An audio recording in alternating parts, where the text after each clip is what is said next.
પ્રશ્ન નંબર 1, હડપ્પા સંસ્કૃતિમાં ગેંડાનું એકમાત્ર અવશેષ કયા સ્થળેથી મળી આવ્યું છે? એ રોપડ પંજાબ, બી આમરી સિંધ, સી કાલીબંગા રાજસ્થાન કે ડી બનવાલી હરિયાણા? બી આમરી સિંધ. વિશાળ સ્નાનાગારના અવશેષો કયા સ્થળેથી મળી આવ્યા છે? બાલાકોટ, આમરી, મોહેંજો-દડો કે પછી દૈમાબાદ? સી મોહેંજો-દડો ખાતેથી. નિમ્નલિખિતમાંથી કયું હડપ્પા સંસ્કૃતિનું સ્થળ સૌપ્રથમ શોધવામાં આવ્યું? લોથલ, કાલીબંગા, બનવાલી કે પછી સુતકા ગેંડોર? ડી સુતકા ગેંડોર. આ સ્થળ છે સૌપ્રથમ શોધવામાં આવ્યું. કાશી મહાજનપદની રાજધાની કઈ? પહેલા આપણે મહાજનપદો હતા, તો કાશી જે મહાજનપદ હતું એની રાજધાની કૌશાંબી, મથુરા, વારાણસી કે પછી વૈશાલી? સી વારાણસી હતું. ભીમબેટકામાં મળેલ ચિત્રો કયા કાળ દરમિયાન દોરાયેલા હતા? મધ્ય પાષાણ, નવ પાષાણ, ઉચ્ચ પુરા પાષાણ કે પછી નિમ્ન પુરા પાષાણ? સી ઉચ્ચ પુરા પાષાણ કાળ. નવ પાષાણ કાળ દરમિયાન સૌથી મહત્વપૂર્ણ ઘટના કઈ બની? ગુફાઓનો વિકાસ, કૃષિ કાર્યનો પ્રારંભ, ઉદ્યોગોનો વિકાસ કે પછી પશુપાલનનો પ્રારંભ? બી કૃષિ કાર્યનો પ્રારંભ થયો. માનવ દ્વારા સર્વપ્રથમ કયા પ્રાણીને પાલતુ બનાવાયું હતું? હાથી, કૂતરો, ગાય કે પછી ઘોડો? બી કૂતરો. એક સ્ત્રીના ગર્ભમાં છોડ હોય તેવી મૂર્તિ કયા સ્થળેથી મળી આવેલી છે? હડપ્પા, બનવાલી, આમરી કે પછી મોહેંજો-દડો? હડપ્પા. એવું કહેવામાં આવે છે કે આ જે માતા છે એમને પૃથ્વી દેવી એવું નામ આપવામાં આવ્યું હતું. સિંધુ ઘાટી સભ્યતાનું કયું સ્થળ સૌપ્રથમ શોધવામાં આવ્યું? ડી હડપ્પા. ઋગ્વેદ મુજબ સૌથી પવિત્ર નદી કઈ માનવામાં આવે છે? સરસ્વતી, યમુના, ગંગા કે પછી સિંધુ? એ સરસ્વતી. વૈદિક કાળ દરમિયાન રાજાને કયા નામે ઓળખવામાં આવતા? અનુ, યદુ, મહા કે પછી ગોપ? ડી ગોપના નામે ઓળખવામાં આવતા હતા. કયા વેદમાં વિવિધ પ્રકારના યજ્ઞની વિધિનો ઉલ્લેખ કરવામાં આવ્યો છે? યજુર્વેદ, ઋગ્વેદ, અથર્વવેદ કે પછી સામવેદ? એ યજુર્વેદ. યજુર્વેદમાં વિવિધ જે યજ્ઞ છે એની વિધિઓ એ બધાનું વર્ણન કરવામાં આવેલું છે.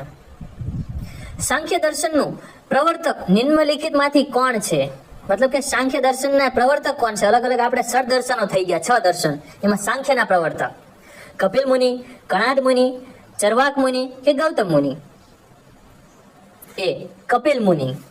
ઋગ્વેદમાં સૌથી મહત્વપૂર્ણ દેવતા કોને માનવામાં આવ્યા હતા? ઇન્દ્ર, અગ્નિ, સૂર્ય કે પછી સોમ?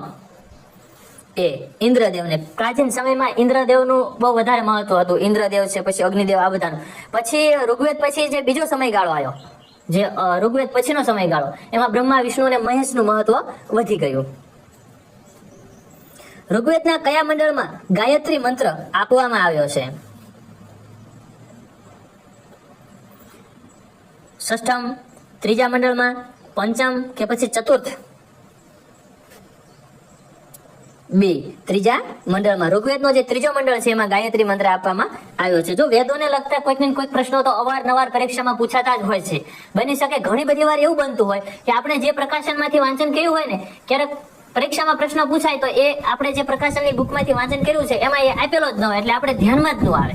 તો આવી રીતે એમસીક્યુ વાઇઝ તમે રિવિઝન કરેલું હશે તો આવા અમુક પ્રશ્નો તમને બેઠા જ જોવા મળી શકે છે અને તમારું મગજ એ સમયે કાર્ય કરી શકે છે. તમે મૂંઝવણમાં ન આવો, તમે ડાયરેક્ટ જ ઓપ્શન ટિક કરી શકો છો, એટલે તમને ડાયરેક્ટ જ ખ્યાલ આવી જાય. 3-4 દિવસ પહેલા આપણે એક પોલીસ કોન્સ્ટેબલનું મોડલ પેપર અપલોડ કરેલ છે, એની અંદર પણ આ વેદોના પ્રશ્નો આપણે ટાંકી લીધેલા છે. એટલે એ પણ જો તમે હજી ન જોયું હોય, મોસ્ટ આઈએમપી જે વિષય વાઇઝ એમસીક્યુ જે છે એ બધા જ એમાં લીધેલા છે કે પોલીસ કોન્સ્ટેબલની એક્ઝામને અનુલક્ષીને કયા વિષયમાં કેટલા માર્ક્સનું આવે એ પ્રમાણે આપણે એને આખું તૈયાર કરેલું છે. તો એ વિડીયો તમે ન જોયો હોય તો એ પણ જોઈ લેજો. આપણે ડિસ્ક્રિપ્શન બોક્સમાં પણ મૂકી દઈશું એની લિંક. આગળ જોઈએ કે ઋગ્વેદમાં વ્યાપારીઓને કયા નામથી ઓળખવામાં આવતા હતા? વૃક, તક્ષણ, પણી કે અલવ? સી પણી તરીકે ઓળખવામાં આવતા હતા. ઋગ્વેદ કાળમાં કયા ધાતુથી પરિચય થયો ન હતો? સોનું તો હતું પ્રાચીન સમયમાં.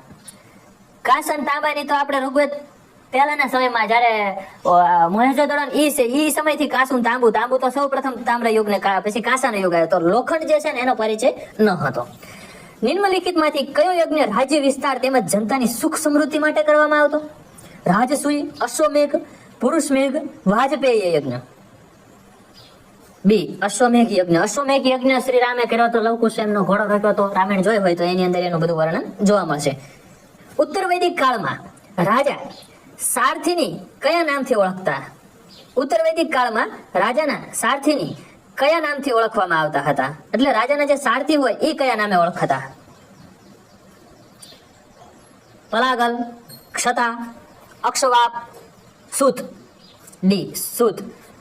તમે મહાભારત જોયું હોય તો તમને ખ્યાલ છે કર્ણને સૂત પુત્ર કહીને વારંવાર ઘણા બધા લોકો અપમાનિત કરતા હતા. તો એ સારથીનો પુત્ર એવું કહેવાતું હતું કે સારથી એને મોટો કરેલો એટલે એને સૂત પુત્ર કહેતા હતા. તો જે રાજાનો રથ ચલાવે એને સૂત કહેતા હતા. જૈન ધર્મના 23મા તીર્થંકર પાર્શ્વનાથના કયા વંશના રાજાના પુત્ર હતા? પાર્શ્વનાથ કયા વંશના રાજાના પુત્ર હતા? તો ઇક્ષ્વાકુ, યાદવ, કૌશલ કે સોનનંદ? તો ઇક્ષ્વાકુ કુળના. જે રામ ને એ બધા થયા એ ઇક્ષ્વાકુ કુળના જ થઈ ગયા. મહાવીર સ્વામી દ્વારા ગૃહ ત્યાગ કોની આજ્ઞા લઈને કરવામાં આવ્યો? ત્રિશલા, સિદ્ધાર્થ, નંદીવર્ધન કે પ્રિયદર્શના? સાચો જવાબ આવશે ઓપ્શન સી, નંદીવર્ધન. મહાવીર સ્વામીના મોટા ભાઈ, એ મોટા ભાઈની આજ્ઞા લઈ અને પોતે ગૃહનો ત્યાગ કરી દીધો. જૈન ધર્મમાં મહાવ્રતમાં 5મું વ્રત મહાવીર સ્વામી દ્વારા કયું જોડવામાં આવ્યું? બી બ્રહ્મચર્ય જોડવામાં આવ્યું. મહાવીર સ્વામીનું નિર્વાણ કયા સ્થળે થયું? કોઈક મહાન વ્યક્તિ છે, બુદ્ધ છે કે પછી મહાવીર છે, આ બધાના જે મૃત્યુ થાય એને નિર્વાણ કહેવામાં આવે છે. ઝરુંભીક, વૈશાલી, પાટલીપુત્ર કે પછી પાવાપુરી? Option D Pawapuri. ભગવાન બુદ્ધનું જો પૂછે તો કુશીનારા ખાતે ભગવાન બુદ્ધનું મહાપરિનિર્વાણ થયું હતું. જૈન ધર્મમાં 5 મહાવ્રતમાં અસ્તયનો અર્થ શું થાય છે? ઇન્દ્રિયોને વશમાં કરવી, ચોરી ન કરવી, હિંસા ન કરવી કે સંગ્રહ ન કરવો? બી ચોરી ન કરવી. જૈન ધર્મ અનુસાર સંલેખનાનો અર્થ શું થાય છે? આ સંલેખના છે ને અત્યારે થોડુંક એમ કહેવાય કે સમાચારમાં છે. હમણાં એક નાનકડી એવી છોકરી સાવ નાની ઉંમરમાં આ સંલેખના કરી અને દેહ ત્યાગ કર્યો છે. તો એ ચર્ચાનો વિષય બની ગયો અને એના અમુક મુદ્દાઓ પણ થયા એમ કે આવું ધર્મમાં કઠોર ન હોય એમ. અને એને કંઈક બીમારી હતી અને કોઈક જૈન સાધુ એવું કહ્યું હતું કે તું સંલેખના દ્વારા આને એમ કે જીવનમાંથી મુક્તિ મળે એમ. એટલે તમે એનું ડિટેલમાં સર્ચ મારી શકો છો. પણ ટૂંકમાં સંલેખના એટલે એમાં એવું છે કે ઉપવાસ કરવાનો. ઉપવાસ કરી અને પછી પોતાનો પ્રાણ ત્યાગ કરી દેવાનો. વ્યક્તિને એવું લાગે કે હવે બસ મેં જીવન જીવી લીધું આખું, હવે બસ કાંઈ શેષ નથી રહ્યું, તો હવે પછી એ શું કરશે? ઉપવાસો ચાલુ કરશે અને ઉપવાસો દ્વારા પોતાનો જે પ્રાણ છે એને શું કરી દેવાનો? ત્યાગ કરી દેવાનો. ચંદ્રગુપ્ત મૌર્ય વંશનો સ્થાપક, એને એવું કહેવાય છે કે કર્ણાટકના શ્રવણ બેલગોડા ખાતે આ સંલેખના કરી અને દેહ ત્યાગ કર્યો હતો. તો ઓપ્શન સી, ઉપવાસ દ્વારા પ્રાણનો ત્યાગ કરવો. સાચો જવાબ છે ઓપ્શન સી. નિમ્નલિખિતમાંથી કયા મૌર્ય શાસક દ્વારા જૈન ધર્મ અપનાવવામાં આવ્યો હતો? સંપ્રતિ, બિંદુસાર, અશોક કે ઉપરોક્ત તમામ? તો સંપ્રતિ જે છે એને મૌર્ય શાસક હતો, એને જૈન ધર્મ અપનાવ્યો હતો. અશોકનું પૂછે તો એને બૌદ્ધ ધર્મ અપનાવ્યો હતો. ચંદ્રગુપ્ત મૌર્ય દ્વારા જૈન ધર્મ કોના પ્રભાવમાં આવી અંગીકાર કરવામાં આવ્યો હતો? આચાર્ય નાગાર્જુન સૂરી, આચાર્ય સૂર્યભદ્ર, આચાર્ય ભદ્રબાહુ કે આચાર્ય ક્ષમાશ્રવણ? C option Acharya Bhadrabahu. ભદ્રબાહુના કહેવાથી બૌદ્ધ ધર્મ અંગીકાર કર્યો હતો. તો અશોકે કોના કહેવાથી બૌદ્ધ ધર્મ અંગીકાર કર્યો હતો? એ તમારે કોમેન્ટ બોક્સમાં જણાવવાનું છે કે અશોકે આના કહેવાથી બૌદ્ધ ધર્મ અંગીકાર કર્યો હતો. તમને એક સિમ્પલ હું રીત દર્શાવું તો કાંઈ પણ તમને ન આવડે ને તો એને તમારે હાલમાં અત્યારે ગૂગલનું એક જે એઆઈ ફીચર આવ્યું છે, જેમિની એનું નામ છે, GEMINI. એટલે જેમિની જે છે એ ગૂગલ છે, પ્લસ ચેટ જીપીટી પણ છે. કાંઈ પણ તમને ન આવડે, તમે જો ઇન્ટરનેટમાં ગૂગલમાં સર્ચ કરશો તો તમારે ઘણા બધા ઓપ્શન આવશે, તમારે ઘણું બધું એની વિશે જાણવું પડશે, તમારે સાચું શું અને ખોટું શું એની તમારે પરખ કરવી પડશે. પરંતુ કોઈ કરંટનો ક્વેશ્ચન હોય, કોઈ કરંટ મંત્રી જાણો હોય, કાંઈ પણ હોય તો આ જેમિની છે, ચેટ જીપીટી છે, ગ્રોકનું પણ છે. તો આ જે એઆઈ ફીચર છે ને એ તમારે ડાઉનલોડ કરી લેવાની એપ્લિકેશન. એમાં તમારે ફક્ત બોલવાનું જ હોય છે, હિન્દીમાં બોલો કે ગુજરાતીમાં, કે કિસ બૌદ્ધ સાધુ કે કહેને છે અશોકને બૌદ્ધ ધર્મ સ્વીકાર કિયા था. અથવા ઇંગ્લિશમાં તમને આવડતું હોય તો એ પણ બોલી શકો, ગુજરાતીમાં એને થોડું ઓછું ફાવતું હોય તો આ બે લેંગ્વેજમાં તમે પૂછી શકો. એટલે તમને એમાંથી એકદમ શોર્ટ તમને જવાબ મળશે અને એમાં ડેલી અપડેટ થાય છે. એટલે તમને સારા એવા જવાબ મળશે, ડેલી એમાં અપડેટ થતું હોય, કરંટ છે, એની માટે તમારી એપ્લિકેશન ઘણી બધી મહત્વપૂર્ણ સાબિત થશે. ન આવડે તો એમાં સર્ચ મારી અને પછી આવીને કોમેન્ટ બોક્સમાં જણાવો કે કોના કહેવાથી સમ્રાટ અશોકે બૌદ્ધ ધર્મ અપનાવ્યો હતો, કલિંગના યુદ્ધમાં તેનું હૃદય પરિવર્તન થયું અને કયા સાધુના કહેવાથી એને બૌદ્ધ ધર્મ અપનાવ્યો. જૈન સાહિત્યને કયા નામે ઓળખવામાં આવે છે? દર્શન, આગમ, સંલેખના કે પછી નિયમ? બી આગમ. જૈન ધર્મમાં આગમો હોય છે. બાહુબલીની મૂર્તિનું નિર્માણ કોના દ્વારા કરવામાં આવ્યું હતું? ચંદ્રગુપ્ત, અમોઘવર્ષ, ચામુંડરાય કે રાજમલ દ્વિતીય? સી ચામુંડરાય દ્વારા. કયા ગ્રંથમાંથી ચંદ્રગુપ્ત મૌર્યના રાજ્યકાળની ઘટનાઓ વિશે જાણકારી મળે છે? ભગવતી સૂત્ર, ભેદ સૂત્ર, નિશ્ચિત સૂત્ર કે પછી ભદ્રબાહુ ચરિત્ર?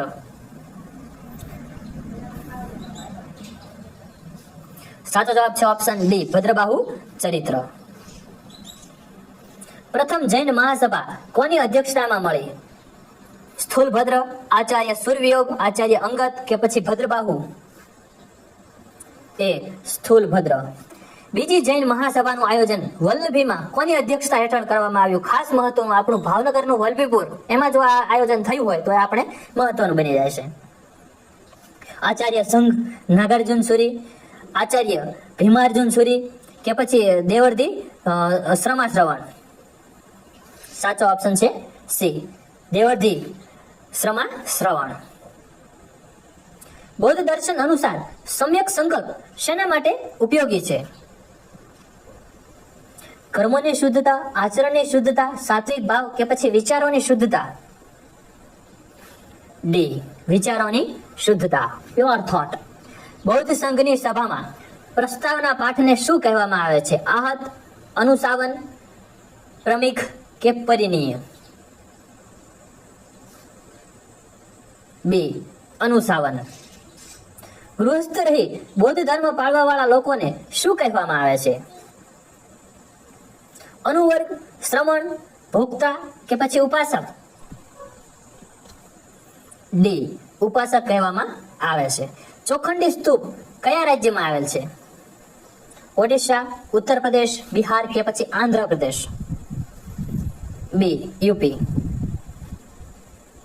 ગૌતમ બુદ્ધના પિતા કયા રાજ્યના રાજા હતા? વજિત ગણરાજ્ય, કુંડગ્રામ ગણરાજ્ય, શાક્ય ગણરાજ્ય કે પછી મિથિલા ગણરાજ્ય? સી, શાક્ય ગણરાજ્ય. કુંડગ્રામ છે ગણરાજ્ય વૈશાલી, ત્યાંના જે મહાવીર સ્વામીના પિતા છે એ ત્યાંના રાજ્યના રાજા હતા. ગૌતમ બુદ્ધ દ્વારા ધર્મચક્ર પ્રવર્તન કયા સ્થળે કરવામાં આવ્યો? સારનાથ, લુંબિની, કુંડીગ્રામ કે પછી બોધિગયા? એ, સારનાથ. સારનાથ ખાતે જે સ્તંભ છે અશોક સ્તંભ, એની આપણે પોલીસ કોન્સ્ટેબલ વાળું જે મોડેલ પેપર હમણાં 2-3 દિવસ પહેલા મૂક્યું, ડિટેલમાં સારનાથના સ્તંભ વિશેની વાત કરેલી છે, કારણ કે આપણું રાષ્ટ્રીય ચિહ્ન છે. તો કોના કહેવાથી બુદ્ધે મહિલાઓને સંઘમાં પ્રવેશવાની અનુમતિ આપી? શિષ્ય સારપુત્ર, શિષ્ય ઉપાલી, શિષ્ય અભય કે પછી શિષ્ય આનંદ? ડી, શિષ્ય આનંદ. પહેલા બુદ્ધ છે મહિલાઓને સંઘમાં નહોતો પ્રવેશ બુદ્ધના સંઘમાં, પછી શિષ્ય આનંદના કહેવાથી જે બુદ્ધ છે એમને જે મહિલાઓ છે એમને પોતાના સંઘમાં પ્રવેશવાની અનુમતિ આપીને પ્રથમ મહિલા જો કોઈ પ્રવેશી હોય તો એમની જે પાલક માતા છે, જે મહા પ્રજાપિતા કરીને એવું કંઈક નામ છે, તો એમને પ્રથમ જોડવામાં આવ્યા હતા, એમના માતાને જ તે પાલક માતા. પરંતુ મહાત્મા બુદ્ધ દ્વારા કયા બે શૂદ્રોને સર્વપ્રથમ બૌદ્ધ ધર્મના અનુયાયી બનાવાયા? શૂદ્ર જે પહેલા 4 વર્ણ વ્યવસ્થા હતી એમાં શૂદ્ર તપસ અને મલિક, ઉપાલી તેમજ આનંદ પ્રજાપતિ તેમજ ગૌતમી, મણેક અને નિયોસ. ઓપ્શન એ તપસ અને મલિક. બૌદ્ધ ધર્મની પ્રથમ સંગતિ કયા સ્થળે મળી હતી? અલાર કલામ, સપ્તપર્ણી ગુફા, કુશીનારા, ઉરુવેલા. બી સપ્તપર્ણી ગુફા. બૌદ્ધ ધર્મની ચતુર્થ સંગતિ સમયે શાસક કોણ હતા?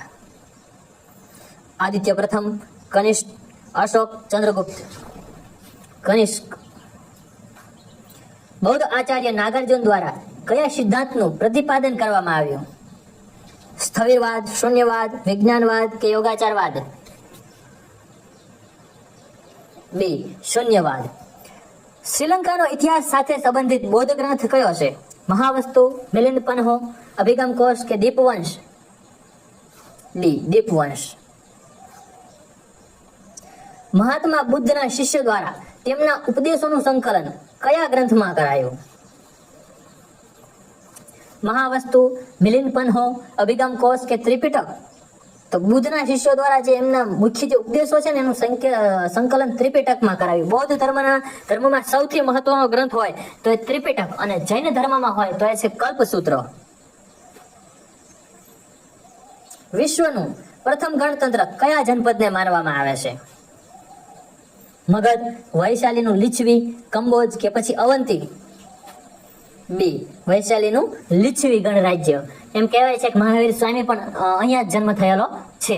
અને જે આપણે 2-3 દિવસ પહેલા પોલીસનું મોડલ પેપર મૂકેલું તેમાં પણ આના વિશે આપણે વાત કરેલી. એક પ્રશ્ન છે તો એને જે લગતી બધી જ બાબતો હોય, 4-5 બાબતો છે એને આજુબાજુ આવરી લેતી, બધી બાબતોની આપણે એમાં ડિટેલમાં ચર્ચાઓ કરીએ છીએ. 6ઠી સદી ઈસા પૂર્વના સમસ્ત પદોમાંથી સૌથી શક્તિશાળી જનપદ કયું? સૌથી શક્તિશાળી પાવરફુલ જનપદ હોય તો એ કયું? અંગ, ગાંધાર, મગધ કે વજીજ? આ સમયગાળામાં તો એ છે મગધ. રામાયણ કાલીન રાજધાની તરીકે અયોધ્યા ધરાવતું ગણતંત્ર કયું હતું? કંબોજ, કૌશલ, અવંતી કે પછી કાશી? બી કૌશલ. માતા કૌશલ્યા પણ ત્યાં જ થઈ ગયા. મહાભારત કાળ દરમિયાન કૃષ્ણ દ્વારા વધ કરાયેલ શિશુપાલ કયા જનપદના શાસક હતા? સુરસેન, ચેતી, પાંચાલ કે વત્સ? બી ચેતીના શાસક હતા. છેલ્લો પ્રશ્ન. મગધ સામ્રાજ્યમાં સિકંદરનો સમકાલીન શાસક કોણ હતો? પ્રસેનજીત, ધનાનંદ, ચંડપ્રદ્યોત કે કાલાશોક? બી ધનાનંદ. નંદવંશનો સ્થાપક કોણ? તો મહાપદ્મનંદને બીજો પરશુરામ તરીકે ઓળખવામાં આવતો હતો. પછી ધનાનંદ આવ્યો. ધનાનંદને મારી અને આચાર્ય ચાણક્યની મદદથી આચાર્ય ચાણક્ય અને ચંદ્રગુપ્તે આ ધનાનંદનો અંત કરી અને મૌર્ય સામ્રાજ્યની સ્થાપના કરેલી.